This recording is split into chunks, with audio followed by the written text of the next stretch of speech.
I watched my husband marry my sister, and I was the one who handed her the bouquet. I don't know what's more humiliating, that my family watched it happen like it was some poetic justice, or that a part of me still believed he'd look back at me before saying, I do. Pause. Long breath. Voice quieter now, like talking in the dark. 5 years ago, I was a wife, a daughter, a sister, whole, in the fragile way that we all pretend we are. We were trying for a baby, for almost 2 years.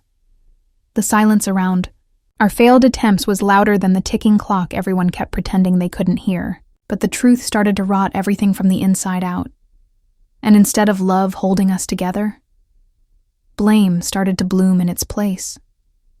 Voice breaks, a bitter chuckle through tears. My mother looked me dead in the eyes and said, "A woman who can't carry a child has no right to carry a family name," like my body's failure was contagious, like I was some shameful secret she couldn't wait to bury beneath her Sunday smile. And my husband? He stopped holding me like I was real. He started holding his breath around me instead, like being close to me would make him sterile too. Soft, shaky exhale. They never said it out loud. Not at first. But the whispers started, behind closed doors, through sideways glances. My sister, younger, fertile, blessed as they put it. She became the golden daughter, and I became the lesson. It wasn't just about children. It was about legacy, pride, blood, things I could never give them, no matter how hard I tried. And when the suggestion came, I don't even know who said it first. My husband marrying my sister didn't feel like a question. It felt like a sentence, like the family was correcting a mistake. Pause. Voice lowers, heavy with disbelief. They said it would be a mercy, that I'd still be part of the family, that I'd be auntie to the children I was never allowed to carry. Silence. One long breath, then a crack in the voice. I said yes. Not because I wanted to. Not because I forgave them. But because I was tired. Tired of fighting for love that always came with conditions. And I keep asking myself, was it weakness? Or was it love? Was I letting go? Or just breaking? Because how do you grieve someone who's still there, kissing your sister in the house you decorated? Soft, quiet, almost whispering now. What kind of woman lets that happen? And when did I stop? Being enough? It wasn't one moment. It wasn't a single scream or betrayal or broken glass on the kitchen floor. It was 100 tiny moments, all too ordinary to notice until they weren't. We had just gotten back from another doctor's appointment. I remember the fluorescent lights, the way the nurse avoided eye contact when she said the results were still inconclusive. That word, inconclusive, started to feel like my name. We sat in the car for 20 minutes without speaking. He kept tapping the steering wheel. I kept pretending I didn't feel him pulling away in the silence between us. And then I said something I didn't mean. I looked at him, and I said, "If you want to leave me, just do it now. I won't blame you." I thought I was being strong. I thought maybe, if I named the worst-case scenario out loud, I could control it. But instead of answering, he blinked once, looked out the window, and said, "You think I haven't thought about it?" That was the moment. That was the exact second something inside me cracked so deep I still don't know where the pieces fell. I remember my ears ringing. I remember laughing. Not because it was funny, but because the alternative was screaming. I looked at him like he was a stranger, because he was. I whispered, "So you've imagined your life without me?" And he said nothing. Not no. Not yes. Just nothing. That silence. It was louder than any fight. It said everything. Voice grows softer, more pained. After that, we started drifting in ways you don't notice until you're lost. He stopped saying goodnight. I stopped asking how his day was. We weren't cruel. We were careful. Like two people living in a house made of glass, afraid that one wrong move would shatter everything. And then came the dinner. The one with my parents, my sister, all of us at the same table. I didn't want to go, but he insisted. Said it would be good to see everyone. Halfway through the meal, my mother looked at me and said, in front of everyone, "You've lost so much weight. Are you sick or just empty?" The way she said it, soft, syrupy, smiling, like she was offering tea instead of shame. I looked to him, to my husband, my partner, and he laughed. He laughed, not even a full laugh. Just that little exhale people do when they want to avoid tension. And in that moment, I knew. He had already left me. His body just hadn't caught up yet. Pause. Deep breath, voice trembling. I wish I could say I screamed at her, or threw a drink, or ran. But I just sat there, feeling everything and nothing at once. I excused myself, walked out, got in the car, and sat there for over an hour, waiting to see if anyone would follow me. No one did, not even him. Long pause. So tell me, is betrayal still betrayal if it's done in silence? After that night, things didn't fall apart all at once.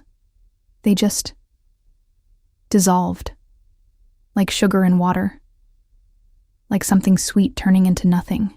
He came home later, stopped saying my name. I stopped asking where he was.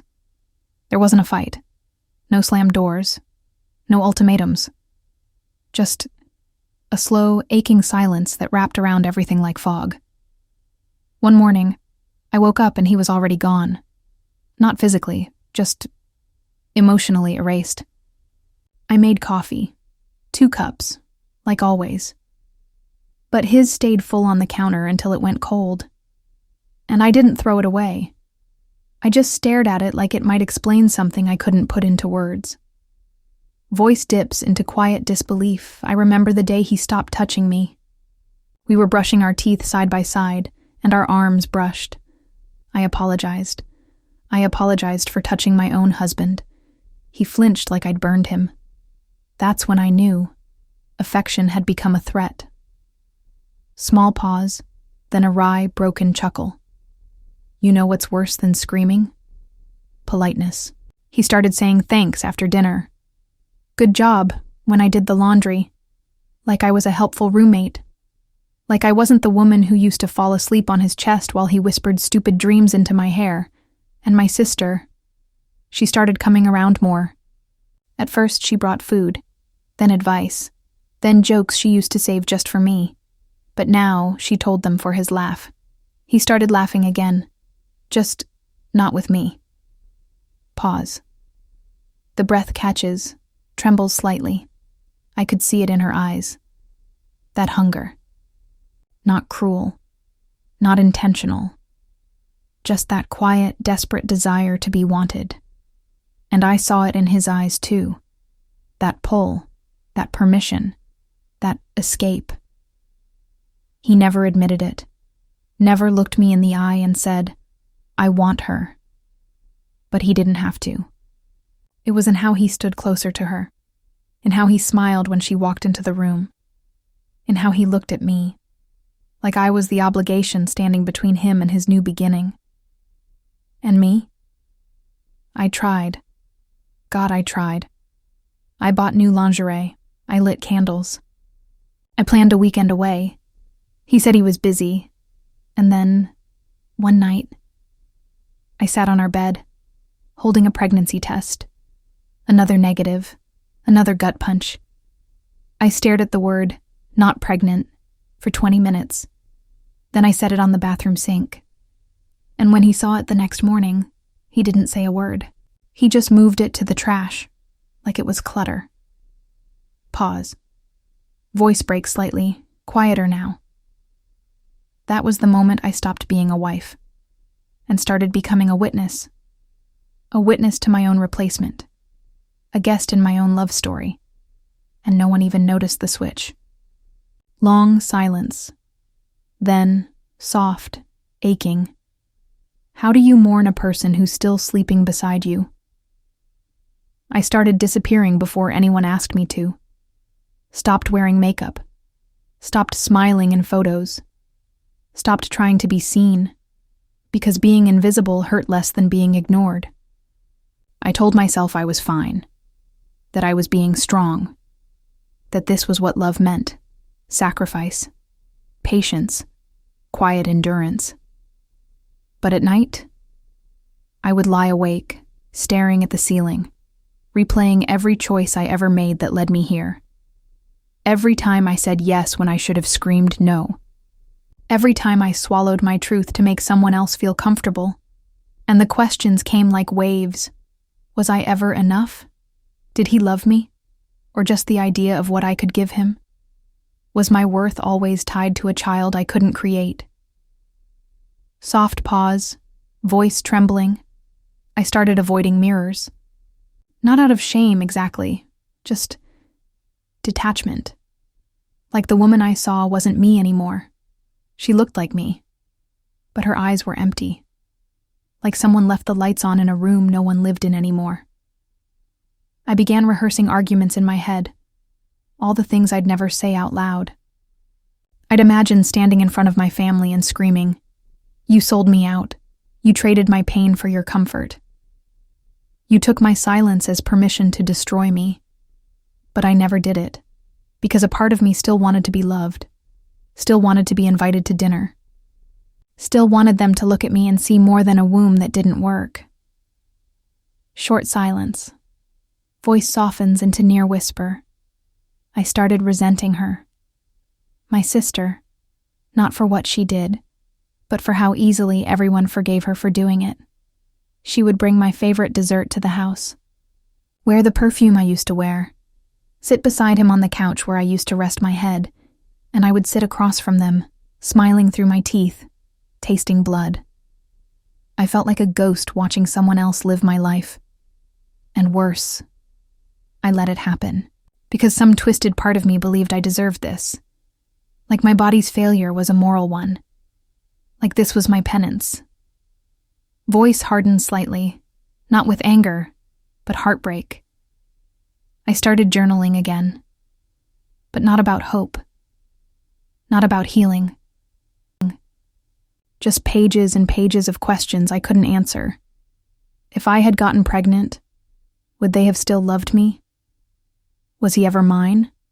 Or was I just the first draft of his real happiness? When did I stop mattering? I'd cry in the eye shower.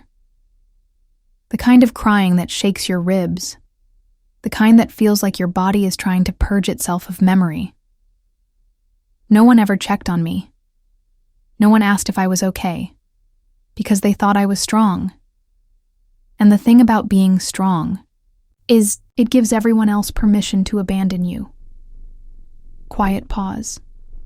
Then one last, haunting question. If love is real, why did it ask me to disappear? The day they got married, it didn't rain.